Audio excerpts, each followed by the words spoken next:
the mission of USF gets played out, whether that's academically or whether that's in spirituality, a number of different ways. And so we thought that it was useful to look at a particular set of programs at USF, and that is the immersion programs, and ask the question, how does that fit into the mission of USF? And concretely, how have people experienced it as part of their experience at USF? So we have a wonderful group of folks here who have done a number of different immersions, and they'll introduce themselves in just a second. But as you can see, we've got folks from different parts of the university and folks who have been in different places.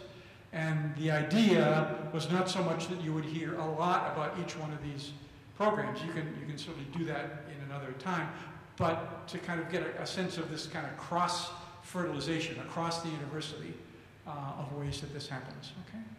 So that's the idea, and in order to focus that, we're going to do some questions, and these are the questions, which this was the study guide for our panelists, and I'm sure they've prepared many of them. We'll just kind of walk our way through these questions, which are pretty self-evident, actually. And then hopefully we'll have some time to open it up for some of you who may have been in other immersion programs. I know there's a couple of you from the Erasmus group this year, and others who, from staff, whose job is to help put together those programs, and that's in part, why we end with this last question, which when we did this last year, did a similar program last year, was the one that had most of the conversation, which is how can USF improve the immersion experiences? What else can we do, to make them better? Okay?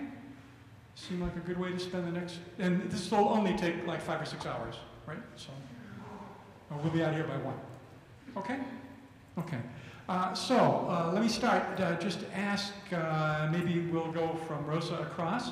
Just say who you are, and just very briefly what the immersion project was. Where did you go, and one word about what you did. I know that's hard to do, but just to give folks a little sense, okay? And you can pass that microphone around, okay?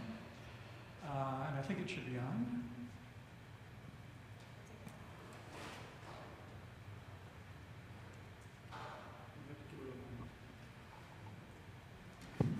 Okay. Hello, everyone. My name is Rosa Contreras. I was a part of the Erasmus living community, but I didn't live in the living community. We went to Thailand and Cambodia specifically to learn and observe human trafficking, and that's how we did. Not fast. Okay. My name is Thayer Mullins. I'm with the law school. I was part of the group of 6 that went down to Port-au-Prince this summer. We were working on, I kind of split away from the group at one point, but we were working on in the internally displaced person camps. We were informing people of their constitutional and international rights to adequate housing and other rights. I also split off and I got an internship down there through a USAID contract where I was setting up mediation centers in parts of Port-au-Prince. Hi, I'm Maggie Kennedy. I went to Zambia with the Arts and Sciences School with the African Studies Department.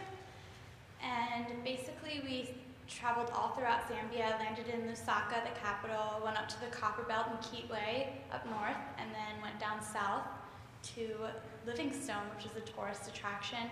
We worked with the Jesuit Center for Theological Reflection, Zambia Catholic University, Friends of the Street Children, and Quinoa Women's Center, and basically it was an HIV and AIDS overlay.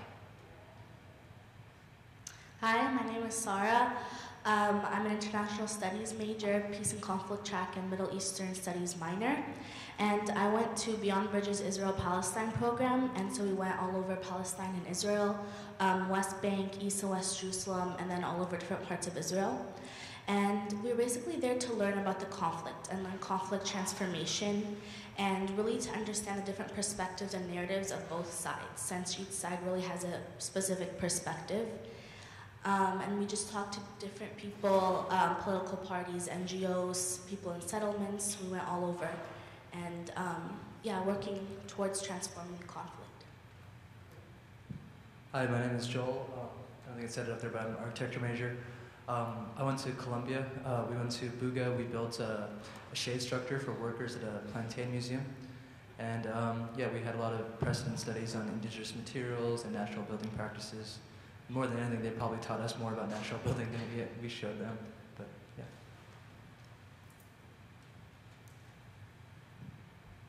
Great, thank you. Okay, so obviously a whole wide variety of experiences and places that you went. So the second question that we have here is USF is about changing the world from here, right? That's the motto, and in some ways that's the way we're trying to capture the mission. So what did you learn about the world, you know, that you didn't know before? What did you learn about the world that you think needs changing? Okay. Well, focusing specifically on the region that we visited, which was Thailand and Cambodia, we went in with the approach of educating ourselves about problems abroad. We were definitely focusing on just learning from for example, the LRC. It was the labor rights, it was like a non-profit, and what they did is they focused on the rights of labor workers that came in from Burma specifically, and we'd go in and we'd learn. We went to 2 shrimp factories where shrimp that is transported all over the world is manufactured. And basically, you go to this community of Burmese workers who are mostly illegal immigrants, and you see everything that they live in, all of their working conditions, their houses. They were basically, it looked like they lived in this really big, I guess you could say, it was like a motel, but it looked like a deserted motel that they were kind of pushed into, and 10 to 15 people would live in one kind of cubicle at a time. So we went in, that was just one example, one of the places we visited, but we went in looking at these situations and bringing back to the US what we can do here to help them. We asked several village members, what do you want us to take back to the United States in order for us to help you? How do you want us to spread your word? How do you want us to help educate the US citizens who could, help with legislation or help or talk to the government or do something, do anything just to get people more aware of the struggle that people experience in their everyday lives. Yeah, I guess I have two different things I'd like to say about that, about what needs to be changed in the world. I'm sure there's other ones. But first is that I'm a little bit biased, but not enough focus is being put in developing countries, in particular Haiti, on the rule of law as far as putting in infrastructure from a policy standpoint. I think 1% of the money that went to Haiti so far has been on rule of law, and yet you still have judges that are making $300 a year, and courthouses that aren't safe, and prisons that are overcrowded, and the criminal justice system that is overcrowded. So there needs to be more focus on that. The guy that I was working with said we need to have organization first before we do anything, which I thought was interesting. The second thing is sort of on how international aid programs are being implemented. You can definitely see with Haiti, not enough local people are being involved in the decision making from the ground on up. There's been lots of problems where you have people that are, they said this worked in such and such country, let's do it here, and the realities of Haiti are different than other countries, as is every situation. So yeah, I mean, the value of grassroots organizations is really apparent, but you need to have these local people involved all the way up through the decision-making process. In Zambia, in particular sub-Saharan Africa, and also dealing with HIV and AIDS, education about HIV and AIDS is extremely important. Not a lot of people know how they get HIV and AIDS, or just basic facts on prevention, or just understanding it, and stigmas. It's actually, HIV and AIDS doesn't hurt you, it's the people that hurt you, about the stigmatizing. So that's huge, that needs to change. One thing about HIV and AIDS is access to multivitamins and ARVs. We worked in clinics, and you wouldn't believe what kind of clinics these people went to just to receive medication. They had to stand in line for hours and then just to be turned away as soon as they got to the front door. Another problem that we looked at in Zambia was what we like to describe in our reflection was everything in Zambia is like a knot, and you can't just pull at one thing, you have to pull at them all together. And so in order to reform education, you need to reform the politics, which that was huge. We went to Lusaka to see the parliament. You need to look at the people living there and the attitudes within Zambia. So it's just everything is working together, and you have to slowly pull it out through, I think, awareness and education. So obviously the Israel-Palestinian conflict is like super deep, super complicated, goes back 60 years. And so I'm just gonna like tell you like a little bit about what I think needs to be changed there, like a broad, view of it. And I think that people really need to focus more on similarities rather than differences, because while you're over there, you really see how people just pick out the minuscule differences, like of the different, like Jewish Israelis and then Palestinians. And people really magnify these differences, and I think that's what really creates all the conflict and all the racism and the discrimination, because while I was there, I really found that the nature of society is racist there. And I witnessed it and I experienced it even a little bit, but then I also witnessed and experienced like when people found the similarities in others and the commonalities and how like friendships were formed, and like really beautiful friendships between little Israeli boys and Palestinian boys that were playing soccer together with a nonprofit organization that put it together. So I think that was really beautiful, and I think if there was more of that, more people finding similarities and commonalities in each other, then we can work towards a common goal. In Colombia, I guess we didn't focus so much on social justice issues as much as everyone here, but just building in general, it's such, especially in America, it's contributed to so much waste, probably 60% of our waste here. And we have a lot to learn from them, because indigenous practices and just using sustainable materials such as bamboo, water and catchment systems, grading to acknowledge water, things like that, are all part of their building history and language already. And we worked with 6 students there from Javierna, it's a Jesuit university, and they were only sophomores and freshmen, and just the amount of knowledge they had on these natural systems that can make a building so much more efficient were amazing. And just in general, they tend to use a lot of natural materials and practices. It's amazing. Great, thank you. 2 things come to mind kind of as maybe a little bit of a summary. The first is, a number of you talked about the importance of the folks who you were working with. So you were talking about, the wisdom of, in terms of building, that it's the local folks who know what they're doing. You were talking about how important it was to make local folks part of the discussion. You were talking about learning. You were talking about, what can you learn from kids playing soccer, et cetera, et cetera. So it seems to me that's one of the things that you're all sort of saying is that, one of the things that you'll learn is there is a real wisdom, there is a lot already on the ground that we want to help. The other thing, and I really like Maggie's image of a knot, because this, Sarah was saying, this is all very complicated. It is a knot. It's all sort of hooked together. So, as important as getting the rule of law in place, there's all of these things that are all tied together, and that's really one of the frustrations. And so maybe that's another thing that at least I heard all of you kind of talking about a little bit is how do you kind of get a handle on that? So that's great. Okay, good. And by the way, I think what we'll do is kind of walk through the questions and then open it up to people, if that's all right. Okay, so if you have a question about this, hold it and we'll bring it up later on.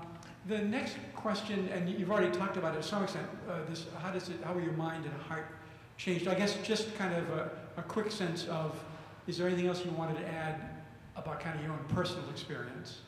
you know, what it did for you personally. And you've talked about it a little bit already, but maybe just to, you know, if there was something else that you want your own personal reaction to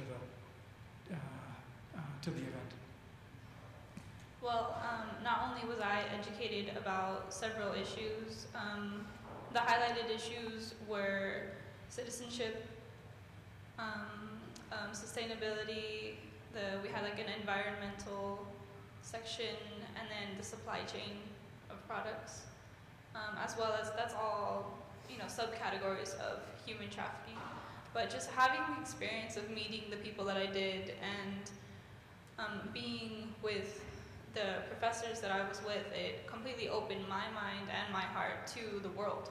You know, I went in with the right attitude, as everybody should going abroad, but I really let myself see through their eyes how our visit affected them. You know, because it wasn't only about us, it wasn't only about enriching, you know, my life, my experience. Oh, you know, this is so great for me. This is about what we could do for them. You know, this wasn't about trying to go into the Aka village in northern Thailand and tell them, oh, this is what you have to do about your citizenship problem. We wanted to learn about their citizenship problem, and we wanted to know, you know, how can we help you? It was definitely an experience to learn how two people can just have an instant connection, you know, without knowing the same language, without even being able to like know their name or pronounce their name. Even it was so enlightening for me and for everybody else, and I really think that we also had something to provide for the people that we visited in every village in both Thailand and Cambodia. I'd say the focus, I mean, probably the biggest thing that I felt was just being kind of uplifted, because you don't see people walking around Port-au-Prince feeling bad for themselves after the earthquake. You know, they don't want your sympathy. They're tired of your sympathy. They don't. I mean, they've dealt with, you know, disastrous hurricanes, terrible political violence, and now this is just like another thing. And so that was really uplifting. But I would say that on the flip side, the ceiling of their expectations was really impactful. I mean, it's just lower. I mean, maybe they'll put up with more, but they are not expecting a lot, and they kind of don't have any feeling that they can help themselves out. And so I feel like it's our job as people working in international development to raise that ceiling of expectations.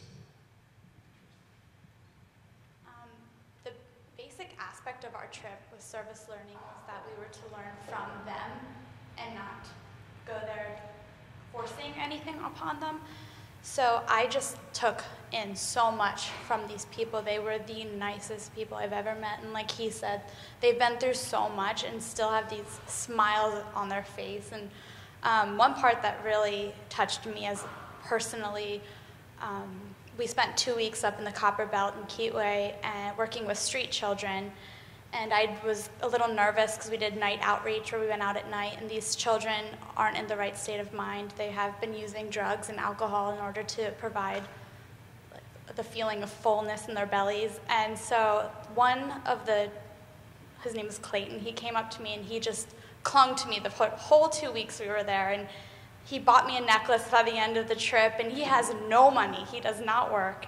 And it was just the most amazing thing. He has no home. He sleeps on the street. But he maintained a relationship with me, even though he was using these substances. He could still maintain this relationship. He still had this strength about him that was just, I didn't get where his strength came from, and I still don't know where it came from, and I wish I could keep in contact with him, but he doesn't have a home. But it was just an amazing experience that I will never forget. For me, I think as much as my mind was educated about the conflict and about the history, I feel like my heart was educated a lot more, because this trip was a really emotional trip, because the things that you saw and the victimization of both sides, it like really blew me away, just being there and being immersed in it as opposed to learning about it in the classroom. And I feel like, to be honest, I went into the trip pretty stubborn, like one-sided. But now, after like talking to people on both sides, like my heart really opened up to understand why people act the way they do in the conflict and how the different perspectives and the different narratives came to be. And like I spent Shabbat dinner with an Israeli family, and we just got along so well, and we just had the best time together, and we forgot about all our differences, and it was just really amazing to see. I didn't expect that I would have that experience over there. And then me and my friend made friends with a man who was selling kebab, like the best kebab sandwiches you'll ever have in your life, on the street. And we just had this relationship with him, and we talked to him. He was so happy to see that we cared about what he was going through. And we talked to him about his life and how he deals with the conflict and how he deals with, you know, his family and the violence that goes on. And so that really like opened my heart to be immersed in that.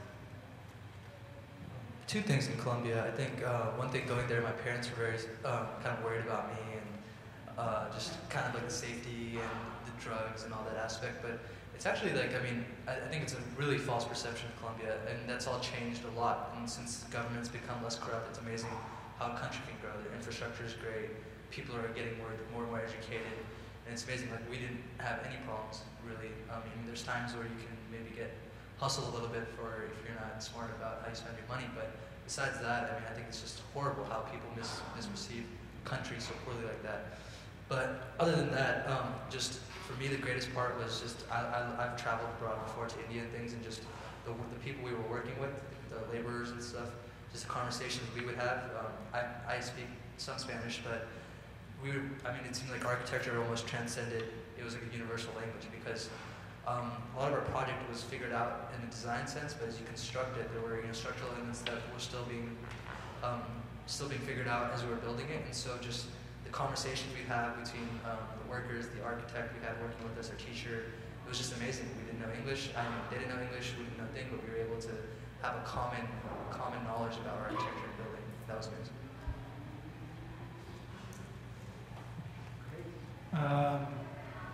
Just let me pick up on the language thing. Several of you mentioned, well, we didn't speak the same language, or I didn't speak this or that. Somehow there's a way to communicate, and it seems to me that's that, and I think what Sarah said, this really is about the heart. You all talk about the connections with people, in one way or another, and the other thing I liked about what you said was that you all connected it to things that either they were able to do or you were able to do. It's not just kind of a nice feeling, it's, well, no, this opens up other doors. This opens up other ways, to understand the Palestinian-Israeli conflict. So it's not just, gee, I had a nice dinner, but no, this opens up a whole other thing. So those things go together, the mind and heart. So terrific. So back to, and again, you've said a little bit about this already, but all of the, if the dean were here, he's not, or the provost, they would want to know, so how did your academics help this event? How did it prepare you, or how is, what you experienced there now feeding into your academic work, et cetera? Tell us a little bit about that. And for some of you, it's more obvious than others. I think the architecture piece is real clear. But how does it fit in with the academic stuff, or not at all? And if it's not at all, then we're probably in trouble. But anyway, okay. Well, for the Erasmus community, it's directly linked because Erasmus is a one-year service learning and ethics core requirement class where the first year we basically learn all of the nitty-gritty of human trafficking, everything, all the issues, where it is, why it happens, what it's connected to, etc. And then second semester, basically, we spend the whole time preparing for this trip, but also, doing a series of projects and whatnot. But my education in human trafficking before, it was really, really difficult for me to tie it into reality because obviously, we don't see it everywhere. We don't see, in San Francisco, you can see, the massage parlors and whatnot that people ignore and walk past. But it was, it was brought to life when I went to Thailand and Cambodia. it really was like my education was directly, like the significance of what I was taught was just, it was overwhelming, and it was really exciting for me to be able to apply that, because in most subjects that we study, you know, you can't really apply it to everyday life. It's like, what does that have to do with anything? Because you don't really care too much about learning about it. But being in the Erasmus class really prepared myself personally and the rest of my peers for what we had to do and what we had to experience, and it gave us a foundation for, I guess you could say, like our attitude and how to present ourselves to these people. Because if you go in with like a typical American mentality, you're not going to get anywhere abroad. But you know, it really let us open up and, you know, take in what we were learning for what it really was. Yeah, so technically I was doing this program for 2 credits, and then you took a 2-credit course on comparative law, in particular in Haiti, beforehand, so that might be getting into a little bit of number 5. But, so I was doing it for credit. I was in the second year law student, so the first year when I was at 1L, everyone took the same classes. There were no electives allowed. So that's now different, but I had no idea about international. I knew a little bit from undergrad, but not a lot about international human rights or international treaties, especially like the OAS and things like that. So we had probably a 3-week everyday class to kind of teach us that stuff. So as far as that, it was definitely integrated into my academic work. Afterwards, I'm now taking international human rights this semester. Next semester, I'm going to get more involved with mediation and international law. So it would have been great to have those beforehand, but you know, it's definitely integrated into my experience. I'm an international studies student with an African studies minor, and I chose this major because I had gone to Uganda previously, and it was a long time ago, and I was like, I need to get back to Africa to see if this is still something I'm passionate about. And when I went back, I was like, this is definitely where I want to be, the type of people I want to serve. So it reiterated me for my future career. As well as in Zambia, we worked with a lot of non-governmental organizations, and a lot of international studies students want to go on and work for NGOs. And so experiencing these on the ground was very interesting. We got to see what works, what's effective and ineffective, how they operate, who they're operating for, if they can connect with each other to be more efficient. So that was really important for me and for my future career if I want to work for an NGO.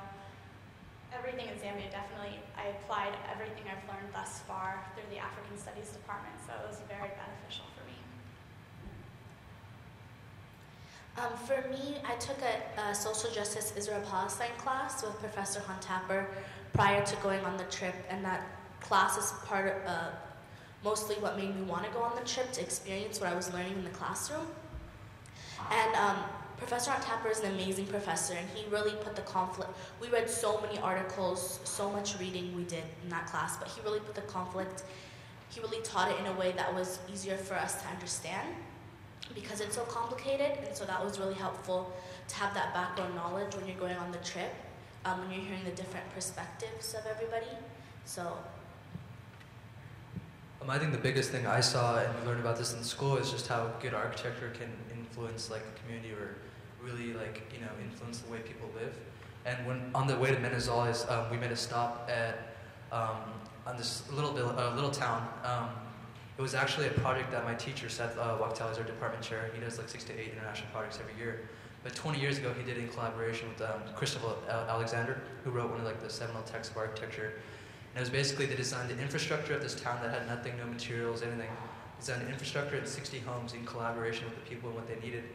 And we saw that those 60 homes and that infrastructure has developed into a town of over 20,000 to 50,000 people in 20 years. And the lady, when they found out that who he was, her grandpa had worked at the project with him, and she was just in tears. And it's just, you know, like the home is not for just a family like we see here, it's extended family. Extended family all have benefited from just 60 homes. It was amazing.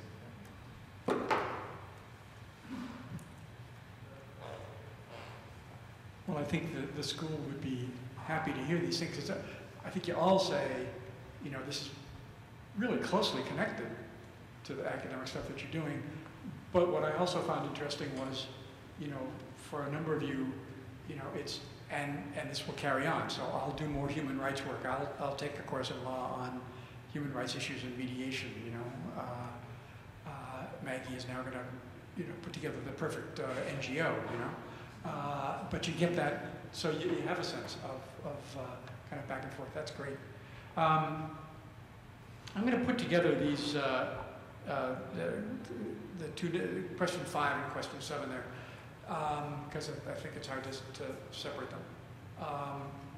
And the question, we've talked about the academic side, but also on the other sides, what preparation did you get from USF? And again, some of you have talked about this already.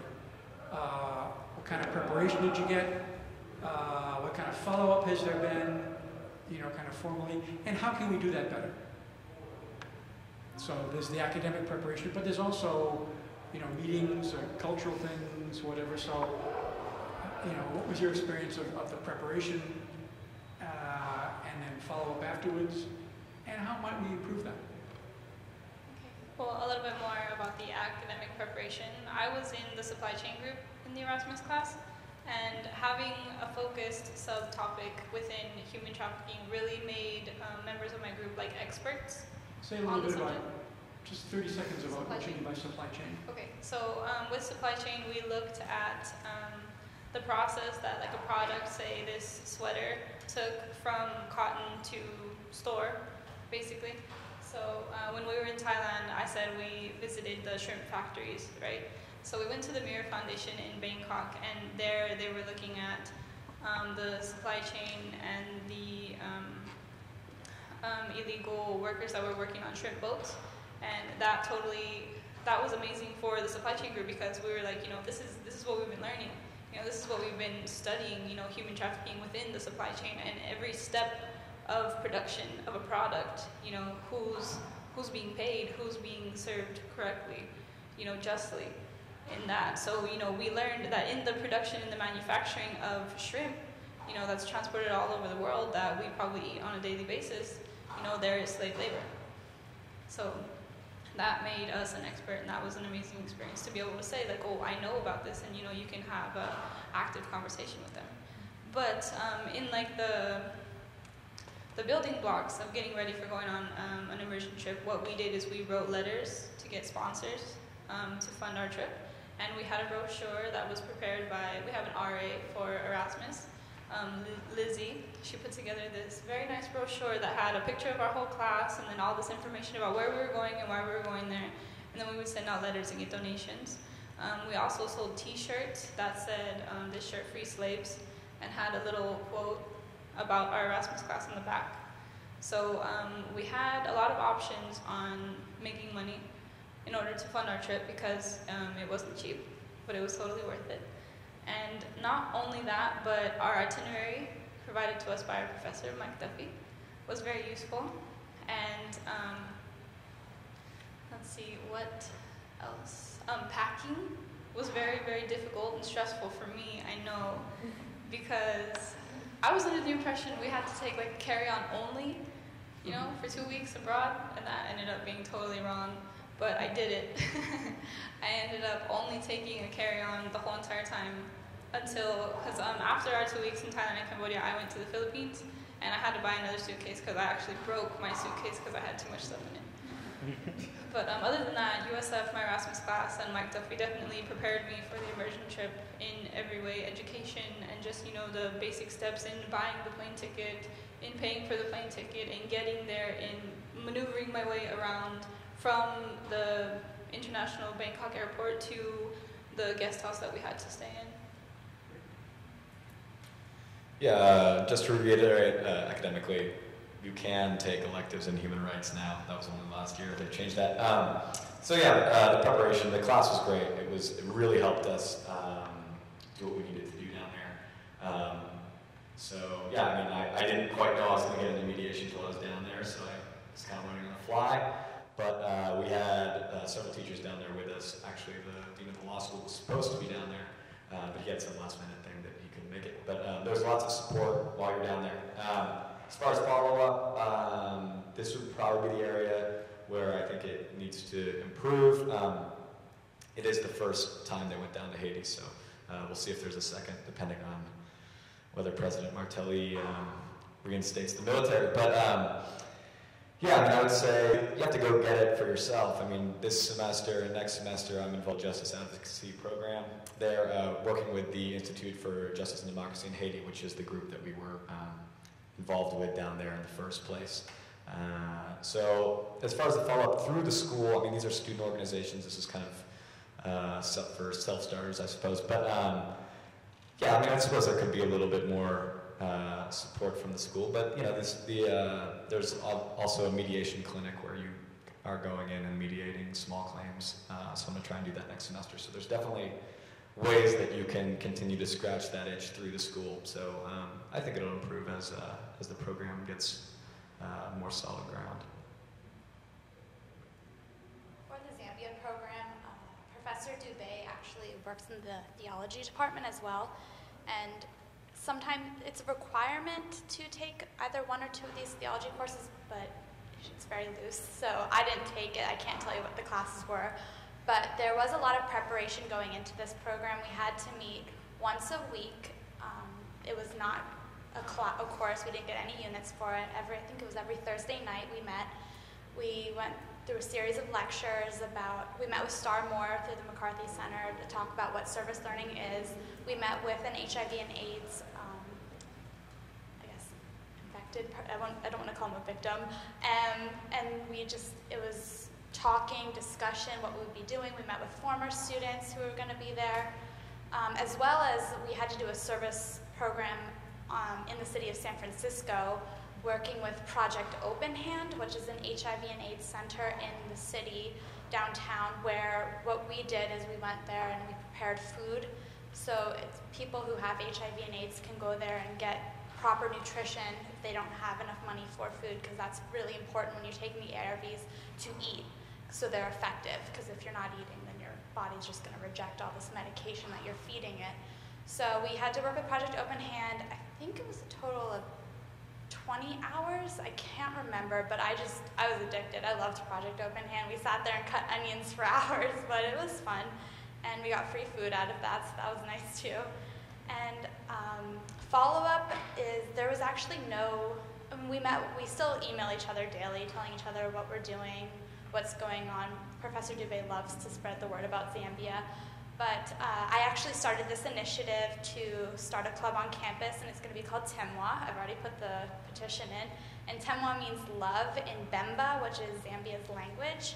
And so basically my hopes for this club is to continue these relationships with these NGOs that I loved. I loved Friends of the Street Children. That was my favorite part of the trip. So I want to bridge this gap of USF students working with these NGOs still, and as well as previous students who had already been on the trip, and students who hope to go on the trip or don't have the money or the time to go on the trip. They can still participate in fundraising. In addition to that, Professor Dubé also does multivitamin drives for Zimbabwe. So keep posted, you'll be getting emails about any multivitamins. And that's going to be another aspect of our club, hopefully. Thank you. Logistically and academically, we had a lot of preparation, but in terms of preparation for what we were gonna experience and what we needed to bring and stuff, we didn't have that much preparation. We only met once for an hour, but it made it kind of adventurous a little bit. It was nice. But yeah, nobody told us we were gonna be waking up at 2 a.m. and climbing Mount Masada. So it would have been nice, so I could have brought some hiking shoes or something. But I mean, it was only the second time we went on the trip, so I think, as they said, it will solidify over time. And we're actually working on a follow-up now, and they definitely stressed follow-up. They said that it was really important because we still have to process coming back and everything that we've experienced emotionally and stuff. So I'm really excited for the follow-up and to see everybody, so we're working on that. With our trip, one of the things maybe was we knew what we needed to bring, everything, just maybe being more having our families know where we were going to be, where we were going to be staying, because that was kind of up in the air. But the Javeriana University, they take care of all of that, our accommodation, their food, and everything, and we're staying in great places. And then we had a follow-up session with them, and something all those students would love to do is come here and like take a semester here. And especially with the time they showed us and things they showed us, I think it'd be a great idea. Other than that, we did like a response follow-up, which is part of our class. And,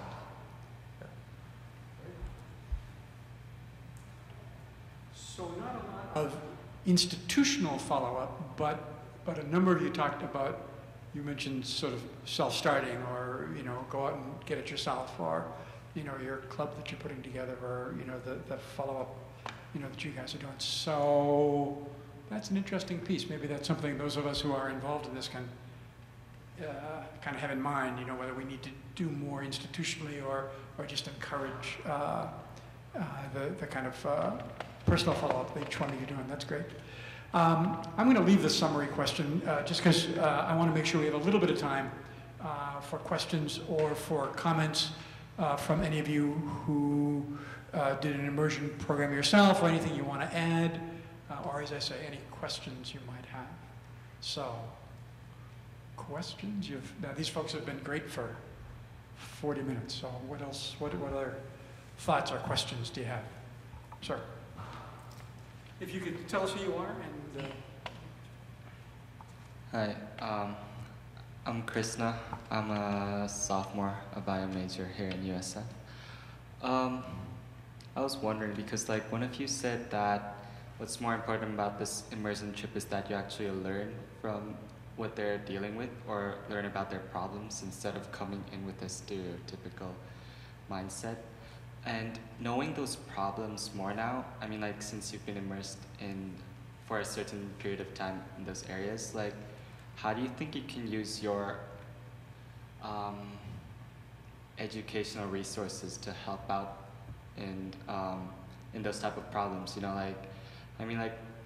Some people may have majors that touch base directly with the issues of human rights, but some people have majors that don't touch directly with human rights, like mine, for instance. Well, I can relate with you directly because I'm also a bio major, but I'm very interested in social justice. Very busy and this semester, I yes. understand. Very busy. Bio's difficult. But the best way for me to keep in with all of my interests is through clubs. For example, I am co-president of the Not For Sale Club on campus.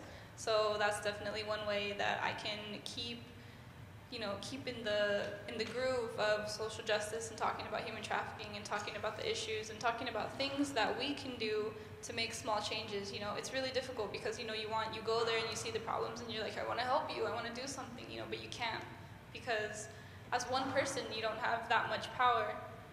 But that doesn't mean that there's nothing you can do. That doesn't mean that the little things you do every day are insignificant. Because of course, once you're educated on, this shrimp may be produced with slave labor, so I'm not going to eat this shrimp. Or if you know that, this chocolate is produced with slave labor, I'm not going to eat this chocolate, or this shirt, or the shoes, or whatever it may be. The smallest things count, smallest things mattered. If you're involved in a club, such as Not For Sale, kind of advertising here for the Not For Sale Club, but we can all work together. It's not about what we want the club to do, it's about what the club wants to do. We want to educate people, we want to spread awareness, and that's really, as college students, we can do so much. We can definitely use what we've learned and where we've been and what we've experienced in order to share with other people and make other people aware, because a lot of people don't know. A lot of people have no idea, because we have this, assumption that people don't care, that nobody cares, but, it may just be that people don't know. So definitely awareness, and since you are an Erasmus and a bio major, it's difficult, but it's doable. Anybody else? I got also to say, it's not hard to find people online that are involved on the ground in places that you want to be. Twitter was huge for us in Haiti. People were tweeting stories where protests were, where evictions were, and all that. You can also write. Write an article, write an op-ed, submit it to your school newspaper, raise awareness like that. And as a law student, there's tons of international legal research you can do. And we have somebody in the library that is an expert in that and will help you. So there's a lot of support for you to do what you want.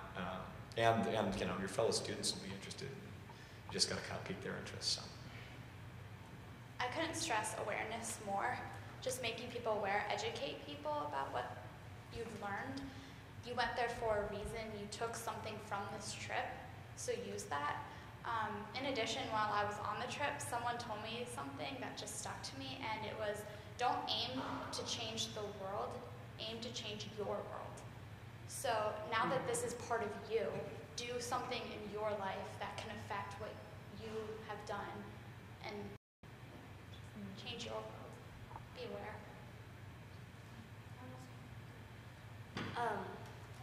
I'm going to say that I think being a part of the Muslim Student Association here on campus, I'm able to utilize the club resources and what USF has to offer for clubs. And I came back and I knew that I really wanted to do something for Palestine. And so we're having an event to raise money for the Palestine Children's Relief Fund. And it's coming up on November 4th. So that's something that you can do. You come back and you always feel like you want to do something, and you came back with that experience and you have to do something about it. You can't just keep that knowledge to yourself. And so I think if you're a part of clubs or you have the resources to do so, do something to help out, or just start. If you can create an event, then you should do that too. I would just say, you're already part of a pretty elite group because maybe 1% of the world goes to college. So just knowledge and just going on these trips. So, and I think the biggest thing USF could do is, me and Seth are talking about this, a lot of kids didn't go because they couldn't afford it or something. I think maybe setting aside some of your tuition from the beginning, or some sort of program where everyone, it's mandatory, not necessarily for a semester, but just for a week or two to travel abroad, I think would be great.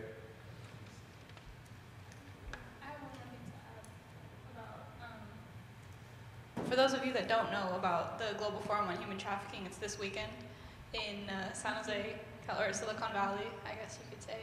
Unfortunately, I can't go because I have 2 midterms tomorrow. But it starts tomorrow in the morning, if you can get down there. I don't know how much registration is right now. But it's tomorrow and Saturday, and it was a wonderful experience. I went last year, and I met amazing people, and you hear just the most enlightening speeches, and it's really transforming. So if not this year, next year. So you have you got a little bit of advertising, and a number of clubs you can join and move along. So good question. Somebody else? Maybe one of our staff people. Do you have any questions that where you can learn from these folks? We got them. Actually, I do have a question. These trips were all at the end of your class you participated, is that correct? And would it have been better if the trip would have been halfway through the class? So the trips, I'm assuming the trips were at the end of the semester course. Would it have been better if the trip would have been halfway through the class? So then you would have come back and had more class time after the trip. Well, for Erasmus, I think that would be a good idea, if you think about it. Because, we have 6 weeks off. 4 weeks is kind of a long time. So, if you took 2 weeks to go to Asia, why not? But I think definitely, the way we structured the class, the first half, if it would be just, immersing ourselves in education about where we were going, and then second semester, doing something about what we've learned, I think that's a really good way to restructure it. Yeah, I actually would have liked the class to be in Port-au-Prince. I would have, I think that would have been, it would have given us some time to go immerse ourselves in the culture a little more, because we were just going in and out of, IBP camps the whole time. So, taking the class and kind of getting to know people would have been definitely a good thing, although probably a little more expensive. Regarding the Zambia trip, we actually took classes in Zambia, so I don't know if that would have been. And we also had reflections every night, so not only did we learn, but we also reflected on what we learned. So, something at the end of the trip, it's kind of like when you get back from a trip and you're just, I just was left in Philadelphia with my family, it was just what now? So, I don't know, maybe like just discussion, follow-up, feelings afterwards, where you're at right now. It's a different kind of trip, I think. Yeah, I agree with what Maggie said. My trip was a 3-week program, so it was a little bit longer than 2 weeks. And it was during the summer, and I think it was nice that it was during the summer. But yeah, I just think follow-up afterwards is important. Yeah, I think it was covered pretty well by them. I have 2 midterms today, so I have to go. But Well, great. It's just about time. So let's thank our panelists.